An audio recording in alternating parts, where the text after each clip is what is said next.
आपने चुन चुन कर नेताओं को मारने का काम किया है, इसलिए तो नेता मार नेता बने हैं वो। टिकट काटने का जो सिलसिला ये आज से नहीं है, ये पिछले 15 साल से 2014 में मेरे पिताजी के पीछे पड़ गए थे कि आप और आप ही हैं, दुनिया में दूसरा कोई है ही नहीं, होगा तो उसको आप खत्म कर दोगे।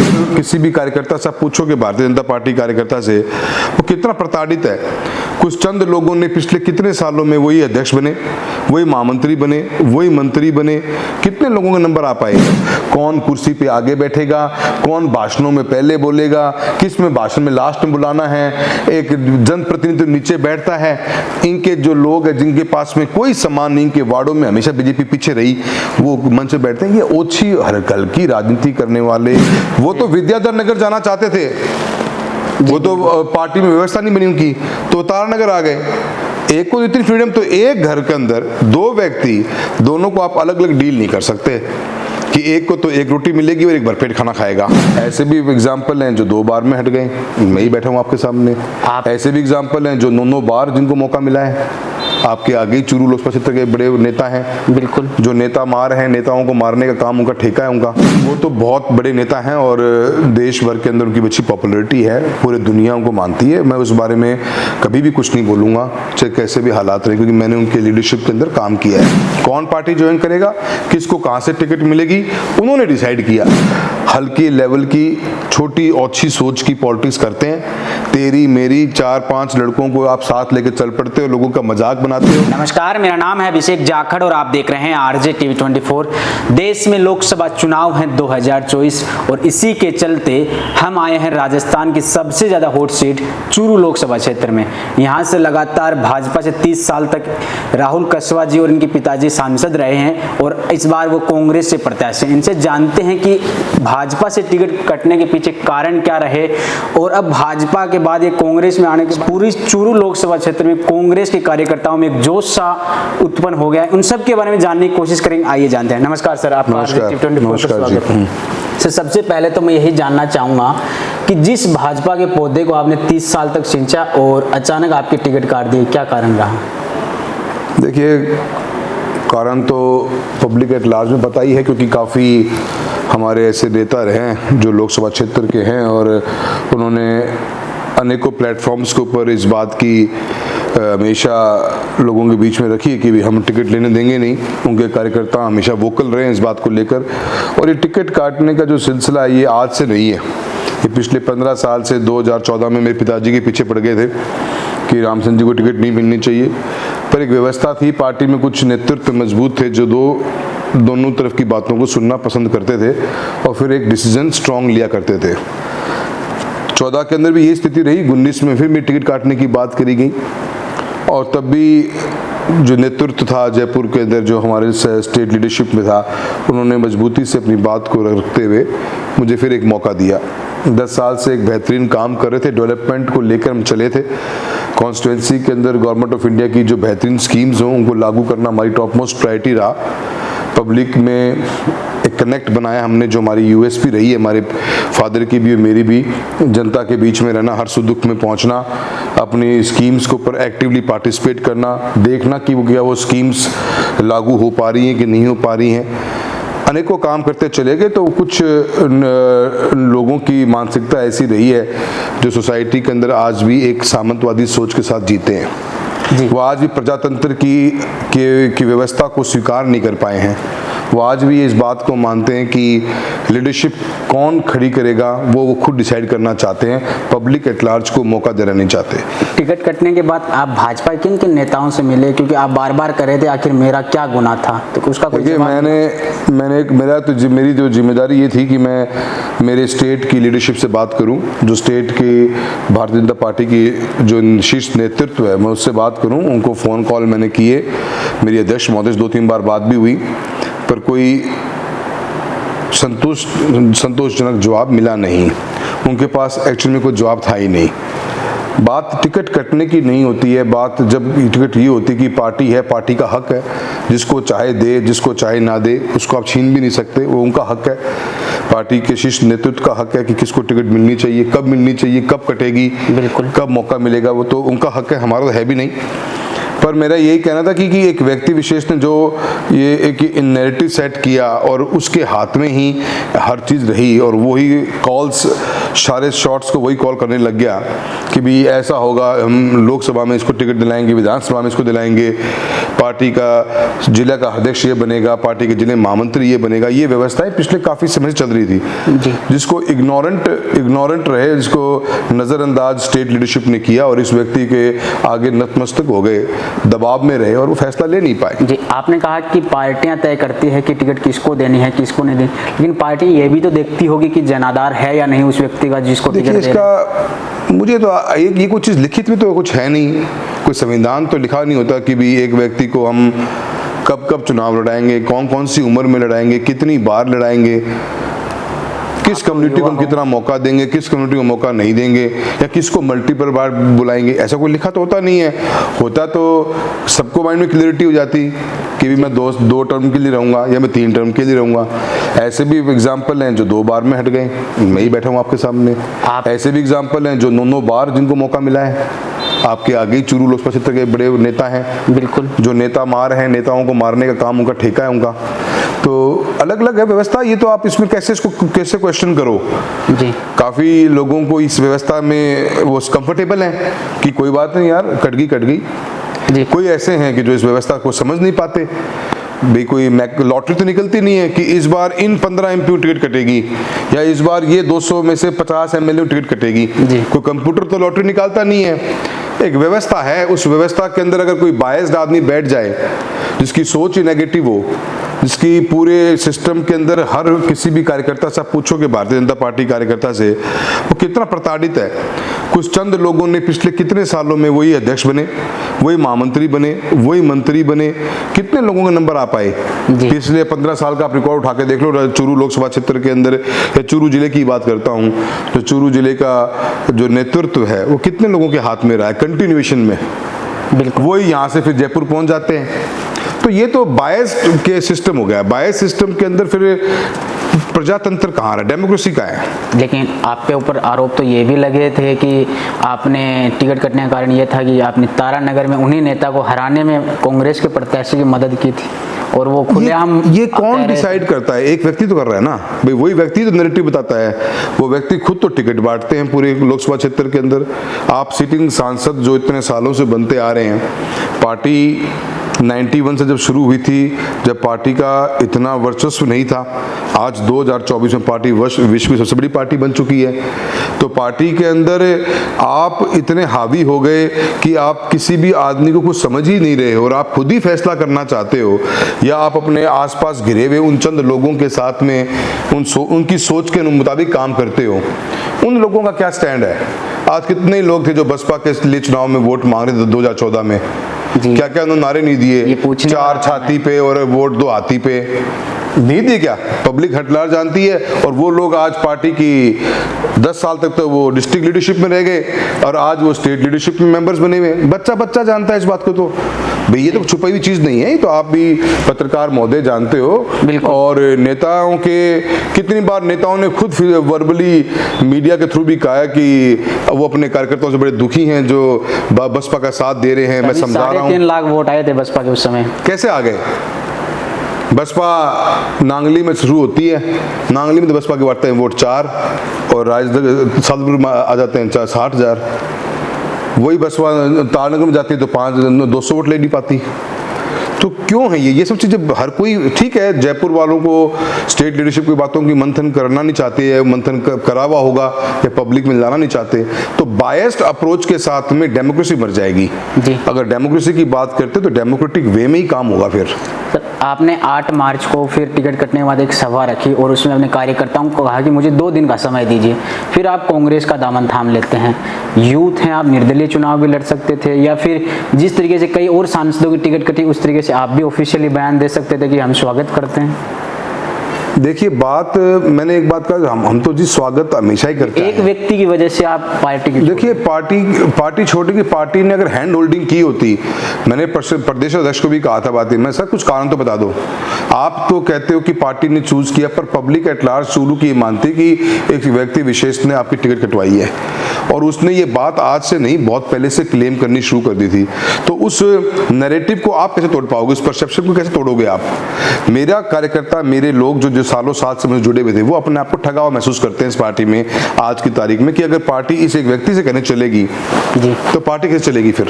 और बात टिकट लेने की ना लेने की नहीं होती है, ये बड़ा कैजुअल सा क्वेश्चन है जो रिपीटेटिव है। पार्टी ने आपको टिकट काट दी तो आप घर बैठ जाइए, पार्टी आपको मौका देती है तो आप लड़िए, फिर जनता का क्या है? फिर जनता कुछ है कि नहीं है?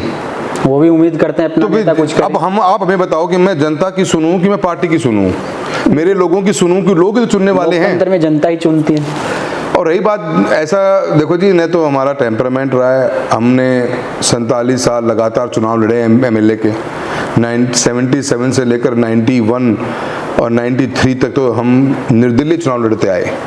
बिल्कुल। उसके बाद में हमने लोकसभा विधानसभा का चुनाव, पार्टी ने मौका दिया, हम चुनाव लड़े। हम चुनाव जब भी लड़े हैं, ये बहुत एक टफ कॉन्स्टिट्यूएंसी है, इसमें पार्टी के अंदर हमारे को जीत कम मिलती है, हार ज़्यादा नसीब होती है, फिर भी हम हमारे कार्यकर्ताओं के लिए, उनकी भावनाओं के लिए हम लड़ते हैं, उनके बीच में रहते हैं। 2000 के अंदर शेखावत साहब ने पापा को कहा था कि राम सिंह जी, इस बार हम आपको टिकट नहीं देना चाहते, किसी और को देना चाहते हैं। हमने उफ भी नहीं करी थी। बाई इलेक्शन था, 98 में फादर एमएलए बने थे, 99 में एमपी दोबारा बन गए, 2000 में बाई इलेक्शन हुआ, हमने तो सीट छोड़ दी थी, हमने तो उफ भी नहीं करी। अब वो सीट, सतीश पूनिया जी चुनाव लड़े थे, वो लड़े थे, अब उन लड़ने के बाद वो रिजल्ट नेगेटिव रहा, तो उसके बाद में जब चुनाव दोबारा हुए 2003 के अंदर, तो पार्टी ने दोबारा मौका दिया। अब पार्टी ने 2023 में मना कर दिया कि हम आपको एक घर में 2 टिकट नहीं देना चाहते। हमने तो उफ भी नहीं, आपने कहीं पढ़ा? बिल्कुल। कि सांसद राहुल कसवां गए जयपुर मिलने के लिए अपनी माता जी को टिकट दिलाने के लिए, सांसद राहुल कसवां ने ये बयान दिया, सांसद राहुल कसवां ने ये कहा, हमने तो उफ भी नहीं करी। कहा कि जी टिकट, कोई बात नहीं जी, पार्टी की गाइडलाइंस हैं, हम उसके थ्रू चलेंगे।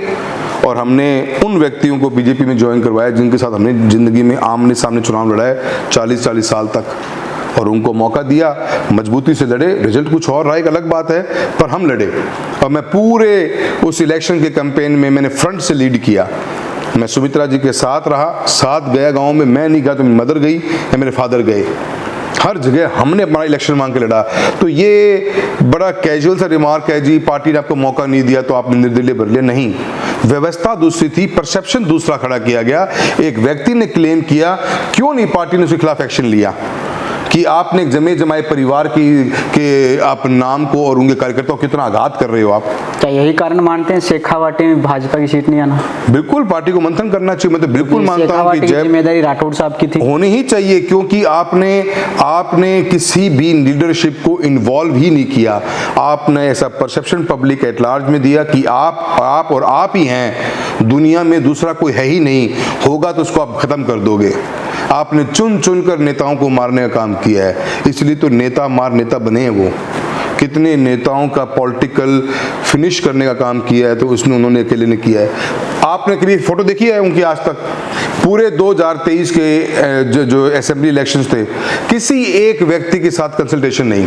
कौन पार्टी ज्वाइन करेगा, किसको कहां से टिकट मिलेगी, उन्होंने डिसाइड किया। कौन सुनता है इन जमाने में? ये डेमोक्रेसी है, प्रजातंत्र है, पब्लिक सब पढ़ी लिखी है। आप गांव के बच्चे हो, आज पच के यूट्यूबर बने हुए हो, गांव पृष्ठभूमि से आते हो, किसान पृष्ठभूमि से आते हो, बिल्कुल सब समझते हो आप। आज के जमाने में चीज नहीं चलती। एक जमाने में चल गई जब मीडिया नहीं थी, जब सोशल मीडिया नहीं थी। आज तो दुनिया हर चीज भाप लेती है। गांव का बूढ़ा बुजुर्ग भी जो खेती करता है वो भी पॉलिटिक्स को समझता है। इन्होंने अपना परसेप्शन ऐसा क्रिएट किया है, और मुझे बड़ा अफसोस है कि आज तक पार्टी इस बात पर अभी भी नहीं जागी। क्या हुआ वसुंधरा जी के बारे में, कितने अपशब्द कहे गए तारनगर की मीटिंग से। हाँ, वो सबके सामने भाई उमर वो भाभी, बट वो ऐसा कुछ था। कितनी अपशब्द थे। वो आपकी पार्टी की आज भी उपाध्यक्ष है, राष्ट्रीय उपाध्यक्ष हैं, और इन्हीं नेताओं ने उनको दोबारा से पार्टी के अंदर मंत्री का पद दिलवाया स्टेट लीडरशिप के अंदर।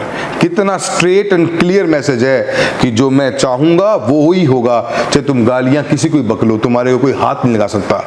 ये टेम्परामेंट अपन तो सहन नहीं कर सकते, जी। बहुत दिन सहन हुआ, अब नहीं कर सकते। आपके वसुंधरा जी से अच्छे खासे रिश्ते हैं, आपके टिकट कटने के बाद बात हुई उनसे? नहीं, मैं क्यों बात करूंगा, वो अपनी व्यक्तिगत रिश्ते नहीं तो नहीं हैं मैं किससे नहीं जी, मैं तो कभी जिंदगी में, मुझे मेरी पार्टी ने अगर 2 महीने पहले भी कह दिया होता राहुल जी हम आपको इस बार 2 बार के ही MP को चुनाव लड़ाएंगे, हम आपको नहीं लड़ाना चाहते, आपकी फैमिली, हमें तो बोल देते हैं, हम तो घर बैठ जाते हैं। तो खुद तीसरी बार लड़ रहे हैं। देखिए, मैं वही कह रहा हूँ, वो तो बहुत बड़े नेता हैं और देश भर के अंदर उनकी अच्छी पॉपुलैरिटी है, पूरे दुनिया उनको मानती है। मैं उस बारे में कभी भी कुछ नहीं बोलूँगा, चाहे कैसे भी हालात रहे, क्योंकि मैंने उनके लीडरशिप के अंदर काम किया है। मैंने 10 साल बहुत कुछ सीखा है, मैंने काम किया है। मैं कभी भी नहीं बोलूँगा चाहे इसके लिए कुछ भी हो। पर मैं इतना जरूर कहना चाहता हूँ कि पार्टी के अंदर ये क्लैरिटी होती है, जैसे आज US में है, क्लैरिटी है। अगर आप 1-2 वाले व्यक्ति को तो आप कह रहे हो घर बैठ जा, और एक व्यक्ति को मल्टीपल आप सीट चेंज करने का भी ऑप्शन देते हो कि तू सीट भी बदल सकता है, तेरी तो इतनी छूट है कि तू सीट भी बदल। वो तो विद्याधर नगर जाना चाहते थे, वो तो पार्टी में व्यवस्था नहीं बनी उनकी, तो तारानगर आ गए। एक को इतनी फ्रीडम, तो एक घर के अंदर 2 व्यक्ति, दोनों को आप अलग अलग डील नहीं कर सकते कि एक को तो एक रोटी मिलेगी और एक भरपेट खाना खाएगा, या एक को भूखा रहना पड़ेगा, एक खाना खाएगा। ये व्यवस्था तो जनता स्वीकार नहीं करेगी। 30 साल से सांसदी आपके हाथ में है, आपके परिवार के हाथ में है। चूरू में क्या कुछ बदला आप लोगों ने? देखिए, मैं तो एक सांसद के रूप में मैंने डेवलपमेंट को टॉप मोस्ट प्रायोरिटी बनाई। सेंट्रल गवर्नमेंट की बहुत लिमिटेड इन्वॉल्वमेंट होती है। हम राष्ट्रीय राजमार्गों पर चलते हैं, हमारे पास में भारतीय रेल होती है, पोस्ट ऑफिसेज होते हैं, बैंक होती हैं, हमारे पास में पासपोर्ट सेवा केंद्र होता है, और गवर्नमेंट ऑफ इंडिया की फ्लैगशिप प्रोग्राम्स होते हैं, जैसे प्रधानमंत्री फसल बीमा योजना, RDSS आ गया, अनेकों योजनाएं आ गई। उन योजनाओं का एग्जीक्यूशन मेरी कॉन्स्टिट्यूंसी में कैसा है, वो मेरी प्रायोरिटी है जी। और रेलवे के अंदर और हाईवे सेक्टर में हमने बेहतरीन काम किए। करीब 3200-3300 करोड़ रुपए के लगभग के काम है तो कंप्लीट हो चुके हैं या अभी चल रहे हैं रेलवे सेक्टर में। हम मीटर गेज के साथ में मैं सांसद बना था, हमने इसको ब्रॉड गेज करवाया। रतनगढ़ से सरदार शहर, सादुलपुर से हनुमानगढ़ और चूरू से सीकर मेरे ही कार्यकाल में कंप्लीट हुए हैं। 900 करोड़ के प्रोजेक्ट थे। हमने उसके बाद में इसको हमने ट्रैक मीटर गेज से ब्रॉड गेज इलेक्ट्रीफाइड करवाया, नई ट्रेन चलाई, 29 ट्रेन नई चली हमारी। 29 ट्रेन को चलने के बाद में ट्रेन की कैपेसिटी पूरी यूटिलाइज होने लग गई। अब हम उस लेवल पे आके जहां हम ट्रेन के ट्रैक को डबलिंग कर रहे हैं। रतनगढ़ से चूरू का काम चालू है और चूरू से सादुलपुर का टेंडर की प्रोसेस में है, झारखंड के वो काम चल रहे हैं। अमृत स्टेशन बनाए तो 5 एक साथ लोकसभा क्षेत्र में, सुजानगढ़, रतनगढ़, चूरू, सादुलपुर, गोगामेडी। तो रेलवे के अंदर बेहतरीन विकास करवाया। हाईवेज के अंदर एक हाईवे 4 लेनिंग पे है, एक हाईवे NH 709 राजगढ़ से पिलानी रोहतक होते हुए जा रहा है जो कंप्लीट करवा दिया। उसी का बाईपास का काम कंप्लीट हो गया लगभग। एक नया हाईवे सैंक्शन करवाया, नोटिफाई, जो स्टेट हाईवे से NH में कन्वर्ट हुआ है, वो हमारा चूरू से तारानगर, साहवा, नौर, सरसा होते हुए जलंधर जाएगा। 450 किलोमीटर के लगभग का हाईवे है जो नया स्वीकृत हुआ है, तो उसको आने वाले टाइम में हम उसको डेवलप करवाएंगे। DPR बनवा रहे हैं चूरू शहर की और सादुलपुर शहर की रिंग रोड की। जी। डेवलपमेंट कभी इश्यू नहीं रहा। ये तो सिर्फ हार्ड इन्वेस्टमेंट का काम है। वर्ल्ड क्लास सिंथेटिक ट्रैक खेल इंडिया से बनवाया, पूरे राजस्थान में एक ही है जो ओलंपिक एसोसिएशन द्वारा नोटिफाइड है, उनकी वेबसाइट पे लिखा हुआ, पूरे इंडिया में 5 है। बीमा पे आ जाओ, 7200 करोड़ से ऊपर का क्लेम डिसबर्स करवा दिया। लोग कहते हैं कि ये तो गवर्नमेंट ऑफ इंडिया की स्कीम्स हैं, लाया कौन, कैसे आई है? अदर कॉन्स्टिट्यूएंसी में नहीं मिला। कंपैरिजन करो ना, इतना इजी ऐसा नहीं होता है कि इंडिया का 1 रुपए का बजट है तो वो 1 रुपए को आप 550 MP में बांट दोगे। जो जितना एक्टिव होता है, जो जितना भागता है, इंडिया के अंदर गवर्नमेंट ऑफ इंडिया ने पहली बार ये कहा था कि भी हम हर डिस्ट्रिक्ट में एक मेडिकल कॉलेज खोलेंगे। फर्स्ट लॉट में जो राजस्थान में जो सैंक्शन हुए वो 5 सैंक्शन हुए, उसमें चूरू का नाम एक था। हमें पता होता है कि कौन सी स्कीम कब लॉन्च होने वाली है, उसमें क्या चीज रहेगी, अपन कैसे ला सकते हैं। सेतु बंधन स्कीम लॉन्च हुई थी कि जितने भी रेलवे क्रॉसिंग है उसके ऊपर ROBs बनाएंगे। जिस दिन इस नोटिफाई भी नहीं हुई थी उससे पहले हमने हमारे लोकसभा क्षेत्र में 5-6 क्रॉसिंग्स का DPR का काम पूरा कर चुके थे हम। जैसे स्कीम लॉन्च हुई 14 सैंक्शन हुए राजस्थान में, 3 अकेले आपके चूरू में है। सांखू रोड राजगढ़, पूनिया कॉलोनी चूरू और पडियारा रतनगढ़ के अंदर 160 करोड़ की लागत से 3 आरओबी बन रहे हैं और 2 बन रहे हैं अगरसे नगर चूरू और सुजानगढ़ शहर के अंदर रेलवे और स्टेट गवर्नमेंट की पार्टनरशिप के अंदर करीब करीब 200 करोड़ के लगभग की लागत से वो बन रहे हैं। तो काम करना हमारा पैशन रहा है, कैसे काम होते हैं उसलिए भागते थे, वही मेहनत करते थे। आज दिशा की मीटिंग, गवर्नमेंट ऑफ इंडिया की मीटिंग हम करते हैं, एक सांसद ग्रुप में हम चेयरमैन होते हैं। जो कोऑर्डिनेशन कमेटी होती है भारत सरकार की योजनाएं आपके डिस्ट्रिक्ट में कैसे लग रही नहीं लग रही, उसकी अध्यक्षता सांसद करता है। ऐसी कोई मेरी मीटिंग नहीं जो 4 से 5 घंटे से कम चली हो। एक एक अधिकारी को पता है कि इतनी डेप्थ नॉलेज रखकर उसकी डिटेल में जाकर उस काम को एग्जीक्यूट करवाते हैं कि इस स्कीम में क्यों नहीं हुआ। झींगा मछली पालन की बात चलाई हमने, हाँ अभी देखा था मैंने और अभी कुछ दिन पहले ही पूरे इंडिया में 2 ही प्रोजेक्ट सैंक्शन हुए। 2.5 करोड़ का प्रोजेक्ट लेकर आए भारत सरकार से, वर्ल्ड क्लास लैब बन रही है चांदकोठी कृषि विज्ञान केंद्र के अंदर। किसान जाता था रोहतक लाली के अंदर, छोड़ा नहीं हमने। 100 करोड़ रुपए का एक्वा पार्क की डीपीआर खुद अपने हाथों से लेकर एक सेट ऑफ डॉक्यूमेंट्स दे के आए हैं सेक्रेटरीट को, मिस्टर भाले को, गवर्नमेंट चेंज होने के बाद में कि मैं सर ये डीपीआर बनाइए, हमारे चूरू को ये एक्वा पार्क मिल सकता है। मंत्री महोदय ने इसकी हाँ भरी है और इस एरिया में झींगा मछली पालन के नए आयाम खड़े होंगे। कभी भी हमने कोई चीज़ छोड़ी नहीं, डेवलपमेंट लेकर चले। और बोल कौन रहा है? बोल वो लोग रहे जिन्होंने आज तक डेवलपमेंट करवाया ही नहीं। स्टेट लीडरशिप के अंदर स्टेट लीडर रह चुके हैं, 3-3, 4-4 बार मंत्री बन लिए। पूरे चूरू शहर के अंदर सबसे बड़ा हेल्थ मिनिस्टर रहा उनके पास। पूरे चूरू शहर के अंदर एक नेचुरल पार्क है जो वो कह सकते हैं कि हमने बनवाया, वो भी स्टेट गवर्नमेंट के नेचुरल पार्क की स्कीम निकली हुई थी। उसमें उनको एक ऑटोमेटिक बजट घोषणा में है, एक पुल बनाया जो तोड़ना पड़ेगा। हाँ बिल्कुल, हैवी वाहन जा नहीं सकता, कितने साल से बंद पड़ा हुआ है। वो तो इनकी विफलता का जीता जागता प्रतीक है। डेवलपमेंट कभी इनका एजेंडा नहीं रहा, न ये काम कर। उनके व्यक्तिगत लोग हैं, उनके घर वर आ रहे हैं, इसलिए नहीं तोड़वा रहे हैं। कुछ भी कहिए जी, देखिए ये लोग ये सोसाइटी के अंदर ऐसे लोगों ने इतना काबिज कर लिया सिस्टम को कि डेवलपमेंट कोई कभी रखा नहीं टॉप प्रायोरिटी के ऊपर। हल्के लेवल की छोटी ओछी सोच की पॉलिटिक्स करते हैं। तेरी मेरी 4-5 लड़कों को आप साथ लेकर चल पड़ते हो, लोगों का मजाक बनाते हो। कौन कुर्सी पे आगे बैठेगा, कौन भाषणों में पहले बोलेगा, किस में भाषण में लास्ट में बुलाना है, एक जनप्रतिनिधि नीचे बैठता है। इनके जो लोग हैं जिनके पास में कोई सम्मान नहीं, के वार्डों में हमेशा बीजेपी पीछे रही, वो मंच पे बैठते हैं। ये ओछी हल्की राजनीति करने वाले जो सोच है, इसका समय समाप्त होने जा रहा है जी। मैं समझता हूँ कि पार्टी को मुझे तो इन्होंने पार्टी से बाहर निकालने का कार्य कर ही दिया, पर मैं इतना ही कहूँगा कि इनके ऊपर मंथन करना चाहिए। बहुत से कार्यकर्ता प्रताड़ित हैं आज भी उनको जब भी मिलते हैं उनको नीचा देखना पड़ता है, उनको घुटन महसूस होती है, क्योंकि जिस तरह का टेम्परामेंट के साथ ये लोग जीते हैं, उस टेम्परामेंट में सामंतवादी सोच साफ साफ झलकती है। सर आप चूरू के सांसद हैं, सबसे बड़ी बात है कि आप यूथ हैं। शेखावाटी और चूरू की खासकर बात करें तो यहाँ पे एजुकेशन आज भी पिछड़ा हुआ है, डिफरेंस बिटवीन सीकर और झुंझुनू। और सबसे बड़ी यहाँ पे समस्या है पीने के पानी की, खारा पानी है। इसके लिए कोई प्रयास, आपने 10 साल सांसद रह लिए, क्योंकि आपके अंदर सरकार के जो गजेंद्र सिंह शेखावत है वो मंत्री थे, इसके बावजूद भी यहाँ पे समस्या नजर आती है। ऐसा नहीं है, आपको थोड़ा सा इसमें होमवर्क वीक है।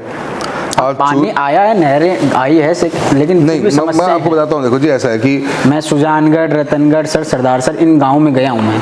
नेचुरली हमारा 85% पानी जमीन के नीचे खारा है। बिल्कुल, हमारे पास सोर्स ऑफ वाटर नहीं है, मतलब हमारे पास सोर्स नहीं है पानी का कहीं से भी, तो हमें पानी कहीं से बाहर से लाना पड़ता है। हम इंदिरा गांधी कैनाल के पानी पे डिपेंडेंट है। 3 फेज़ों में चूरू जिले के अंदर पीने का पानी आया हुआ है। पहली थी आपनी योजना 1 जो 1990s में आई थी तारानगर के लिए, चूरू के लिए। मैं आपको एक एक चीज़ जो बताऊंगा ना, आप इससे समझ जाओगे कि हमारे को अपनी हर सब्जेक्ट के ऊपर कंप्लीट कंट्रोल रहता है। बिल्कुल, और उसी का अकॉर्डिंगली वर्क करते हैं। पहला फेज हमारा आया था 1990s में तारानगर का। इसमें तारानगर, चूरू के कुछ गांव थे, राजगढ़ के 27 गांव थे और सुधारसर के 60 गांव थे और कुछ गांव नौहर के, रावतसर के भी थे। ये आपने योजना 1 जर्मनी गवर्नमेंट के अलावा के साथ में और मित्तल फाउंडेशन ने इस काम को एग्जीक्यूट किया था। और ये योजना पीएसपी के मार्फत से टंकियां बनाई गई गाँव के अंदर और पीएसपी के मार्फत से लोगों ने पीने की, कम्युनिटी एक पॉइंट बन जाता है, उसमें पानी लेके लोग अपने घरों में पीने का पानी की व्यवस्था करते थे। उसके बाद हमारे पास हमने सेकंड चरण के अंदर एक बूंगी परियोजना सैंक्शन करवाई, 480 करोड़ की योजना। राजगढ़ तहसील के 180 गांव और शहर और बिसाऊ के कुछ 17 या 22 गांव हैं, एग्जैक्ट मुझे फिगर याद नहीं, उसके लिए बूंगी परियोजना बनी। तो हमने पहले सोर्स ऑफ वाटर क्रिएट किया। हमारे झुंगली जोड़ी के अंदर एक डिग्गी बनी जब पानी स्टोर होता है, हमारा रिजर्वायर बोलते हैं, ऐसा ही बड़ा रिजर्वायर हमारे तारानगर में बना, हमने पानी वहाँ इकट्ठा किया। फिर हमारी एक अपनी योजना फेज 2 आई, वो करीब 1200 करोड़ रुपए की योजना थी, जो सरदार शहर और सुजानगढ़ और रतनगढ़ तीनों के लिए पीने के पानी की नई लाइन बिछी। धन्नासर में एक नया रिजर्वायर की व्यवस्था बनी और इन क्षेत्रों में हमने पीने का पानी, वही टंकी SLR, बिल्कुल बड़ी टंकी बनाई ऊपर और पीएसपी के मार्फत से पानी का पहुंचाने का काम किया। कुछ इन स्कीम्स के अंदर एग्जीक्यूशन प्रॉब्लम आई, कभी गांव ज़्यादा जुड़ गए तो पानी की लाइन्स अब और भी बिछ रही हैं। जब जल जीवन मिशन आया तो हमने पहले चरण में सुजानगढ़, रतनगढ़, सादुलपुर इन तीनों तहसीलों के और सरदार शहर के काफ़ी गाँवों के पीने के पानी की घर घर टूटी की योजना का काम का टेंडर भी एग्जीक्यूट करवा लिया था। ओनली हमारा अपनी योजना फेज 1 तारानगर वाला बचा हुआ था, क्योंकि वहाँ पे हमारे पास में टोटल सिस्टम पुराना हो चुका था, 25 साल हो चुके थे सिस्टम को, इसलिए 850 करोड़ रुपए के टेंडर निकला हुआ है, जल्द ही निकल जाएगा। 2-3 बार पहले लगा, उसको कैंसिल हो गया बिकॉज उसके अंदर बिडिंग में कोई प्रॉब्लम थी, टेंडर लगाने में लग जाएगा। चूरू जिले के अंदर सोर्स ऑफ वाटर और अब जल जीवन मिशन का टूटी का पानी मैं मानता हूँ आने वाले साल 1.5 साल में हर घर तक पहुँच जाएगा। जी, आप अभी कांग्रेस में हैं और अभी हाल ही में हरियाणा सरकार के साथ भी शेखावाटी नहर को लेकर समझौता हुआ है, जिसको लेकर आप ही के पार्टी के नेता कह रहे हैं कि ये सिर्फ चुनावी ढकोसला है, इसमें कुछ परसेंटेज है, मतलब 1900 क्यूसेक ऐसा कुछ हुआ है समझौता, और यहाँ पे डिमांड है 3400 क्यूसेक की। देखिए, ये अपर यमुना लिंक है, एक स्कीम है ये। यमुना लिंक के पानी को तेजावाला हेड से चूरू झुंझुनू जिले के लिए इरिगेशन और सीकर डिस्ट्रिक्ट के लिए पीने का पानी का एग्रीमेंट है। काफ़ी हमारे वो नेताजी भी इसमें काफ़ी कुछ अपना कमेंट देते हैं। ये 2014 से लेकर 19 तक गडकरी साहब जब वाटर रिसोर्स मिनिस्टर थे तब इस प्रोजेक्ट को हमने एग्जीक्यूट करवाया था। इस प्रोजेक्ट की DPR बन के तैयार हो गई थी। इस DPR के अंदर ये पहला प्रोजेक्ट बना था जिस प्रोजेक्ट के अंदर पाइपलाइन से इरिगेशन का पानी आएगा। हम डैम तेजावाला हेड पे नहीं बना रहे, हम डैम उस पानी का राजगढ़ तहसील में बना रहे थे, चूरू डिस्ट्रिक्ट की राजगढ़ तहसील के अंदर, और उससे पानी की डिस्ट्रीब्यूशन होनी थी। पूरी एक इतनी मोटी प्रोजेक्ट रिपोर्ट है 22,000 करोड़ रुपए की। वो प्रोजेक्ट कम्प्लीटली, उसमें मल्टीपल मीटिंग्स हुई, वसुंधरा जी भी रही उसमें और गडकरी साहब भी रहे और वहाँ पे जो मुख्यमंत्री थे हरियाणा गवर्नमेंट के वो भी रहे और ये प्रोजेक्ट को एग्जीक्यूट करने का काम हुआ। बाद में उसमें हरियाणा ने एक से ये लगाया कि भी वाटर हमारा स्केर्सिटी हो गई है, पानी उतना है नहीं। अब उस चीज़ को राजस्थान के मुख्यमंत्री महोदय ने बनने के बाद में उसको रिजॉल्व करवाया है, उसका दोबारा से DPR बनाने का काम किया जाएगा। अभी सब कुछ डार्कनेस में है, क्या DPR बन के आएगी, क्या वो अलाइनमेंट चेंज करने की बात कर रहे हैं, ये बहुत से ऐसे मुद्दे हैं जिनके बारे में मेरा आज बोलना उचित नहीं। पर ये प्रोजेक्ट आज से नहीं, 1990s का एग्रीमेंट है। नहीं, इसमें हरियाणा के पूर्व मुख्यमंत्री जो हैं उन्होंने, खट्टर साहब ने तो ये तक कहा था कि हमारा पानी पूरा होने के बाद हम शेखावाटी के लोगों को पानी देंगे, हमारी डिमांड मतलब पूर्ति होने के बाद। यस, उसमें मैं वही मुद्दा उन्होंने पहले भी उठाया था। अगर पहले का मुद्दा आप देखोगे, जब 2014 से लेकर 19 तक के दौरान के अंदर गडकरी साहब खुद चांदकोठी आए थे, मीटिंग करके गए थे यहाँ पे, क्योंकि उस एरिया के अंदर उसकी बात चली थी पानी यहाँ पे पहुँचेगा। उसमें मैं डिटेल में भी मैं बोलना नहीं चाहता क्योंकि अननेसेसरी एक बहुत कुछ निकल के बाहर आ जाएगा। Let them do their work, अपना काम पूरा हो जाए, फिर हम बता भी देंगे उसमें क्या चीज़ है क्या नहीं है। हरियाणा का से उस दिन भी वही था और हरियाणा का से इस एग्रीमेंट के बारे में बात होने के बाद में भी वही से है जी। वो अपना वो पानी को, जो पानी अलॉटेड वाटर था उसको उतना अलॉटमेंट वाटर मानते नहीं है। वो कहते हैं कि हमारे पास पानी कम हो गया है। बिल्कुल, उसमें हमने उस टाइम पे इसरो की रिपोर्ट भी लगाई थी और ये भी एग्रीमेंट हुआ था कि अगर पानी कम हुआ है तो आप उतना कम पानी दो। तो ये कंप्लीटली कनाल सिस्टम का पानी नहीं है, ये गैप फंडिंग होगी। मतलब कि गैप जो रह जाएगा ना, अगर आप रबी की फसल बुआई कर रहे हो और बरसात नहीं हुई तो उस गैप के को ये पानी की फिलिंग करने का काम है। लगातार बहते हुए पानी से आप खेती करने का प्रावधान नहीं है इसके अंदर। तो बहुत ही टेक्निकल बातें हैं, कई लोगों ने तो वो DPR देखी भी नहीं होगी, अगर वो पढ़ लेंगे तो समझ में आएगा। कांग्रेस ज्वाइन करने के बाद आप लगातार कांग्रेस के बड़े नेताओं से लेकर यहाँ के क्षेत्रीय नेता हैं उन सबसे मुलाकात कर रहे हैं। कृष्णा पूनिया जी हो, बुडानिया साहब हो, या फिर कामरेड बलवान पूनिया हो, सब जो गठबंधन के नेता हैं उन सबसे मुलाकात करें। क्या लगता है वो नेता सिर्फ फोटो में साथ हैं या फिर धरातल पे भी साथ होंगे? देखिए, मैं जिन परिस्थितियों में मुझे कांग्रेस पार्टी के अंदर मैं परिवार का हिस्सा बना हूँ और जिस तरीके से उन्होंने मेरा गर्मजोशी से स्वागत किया है, मेरा फ़र्ज़ बनता है कि मैं पहले सबसे जाकर कार्यकर्ताओं से मिलूं, तहसील वाइज जाकर। वो एक लिमिटेड लोगों की मीटिंग हो जाती है तो आप रूबरू भी हो जाते हो। मैं अभी तक लगभग 6 तहसीलों में जा चुका हूँ। मेरा नौहर और मेरा चूरू 2 बचे हुए हैं जो मैं आने वाले 2 दिन में पूरा कर भी लूँगा। मुझे तो इतना महसूस हुआ है इन बीते हुए दिनों में कि नेतृत्व ने भी और कार्यकर्ताओं ने भी बहुत खुले मन से गर्मजोशी के साथ में हमारा स्वागत किया है। बहुत खुश हैं और क्योंकि हमारे पिताजी ने, फादर ने हमेशा एक स्वच्छ राजनीति करी है, साफ सुथरी, नीट एंड क्लीन, कोई भी लेग लगाप नहीं, मुंह पे जो बोलना है वो सिंपल रहना है और एक उस शालीनता के साथ राजनीति करी। तो हमने कभी भी द्वेष भावना से राजनीति नहीं की। तो द्वेषता होती तो मेरे ऑपोजिशन के अंदर भी मेरे नफरत पैदा होती। तो लोगों ने बहुत खुले मन से स्वागत किया है जी, और लोगों का बहुत अच्छा पॉजिटिव रुख रहा है हमारे प्रति और मुझे बड़ी खुशी है। इन बीते हुए इन दिनों में जब से मैं घूम रहा हूँ मुझे बहुत पॉजिटिव वाइब्स आ रही हैं और मुझे लगता है कि इस बार चूरू लोकसभा क्षेत्र का रिजल्ट कुछ और होगा। कांग्रेस यहाँ से जीत कर जाएगी। यहाँ से कई गाँव में गया हूँ सर मैं, तो कांग्रेस के कार्यकर्ताओं से या लोगों से मैंने बात की है। आपके कांग्रेस ज्वाइन करने के बाद लोगों के अंदर एक अलग ही उत्साह पैदा हो गया, मतलब अलग तरीके का जोश हो गया। मतलब वो लोग सोचते हैं, मतलब पता नहीं क्या मतलब हो गया ऐसा कुछ। देखिए, लंबा सफ़र है राजनीतिक जीवन का। आप चुनाव लड़ना और चुनाव जीतना, फिर चुनाव जीतने के बाद में उस जीत को बरकरार रखना इतना लंबा समय तक, वो बहुत कुछ मांगता है। इतना सिंपल से तो 25-0 का स्कोर है राजस्थान में। कभी एक वो टाइम भी था जब 20 कांग्रेस 4-5 बीजेपी, फिर 21 बीजेपी 4 कांग्रेस, ऐसा भी टाइम हमने देखा है। कभी 10-12 कांग्रेस, 12-13 बीजेपी। तो कॉम्पिटिटिव रहा है। फिर बिल्कुल ऑपोजिट भी रहा है। सरकार राजस्थान में बीजेपी की आ गई तो 21 MP बीजेपी के आ गए, सरकार राजस्थान की कांग्रेस की आ गई तो कांग्रेस के 21 MP आ गए। ये 2 बार को छोड़ दो। आपका कंटिन्यू रहा? तो फादर का हमेशा कंटिन्यू रहा। जब उस 4 में दो जब जीत के आए तो फादर ही जीत के आए और वसुंधरा जी मैडम के बेटे जीत के आए। तो मेरा इतना कहना है कि बहुत टफ है, एक ये लंबा सफ़र है, इसके अंदर पब्लिक बहुत कुछ समझ जाती है। मेहनत करी हमने इतने सालों के अंदर और उसको मेंटेन किया है। कभी भी हमारे बारे में कोई भी गंदा नहीं बोल सकता।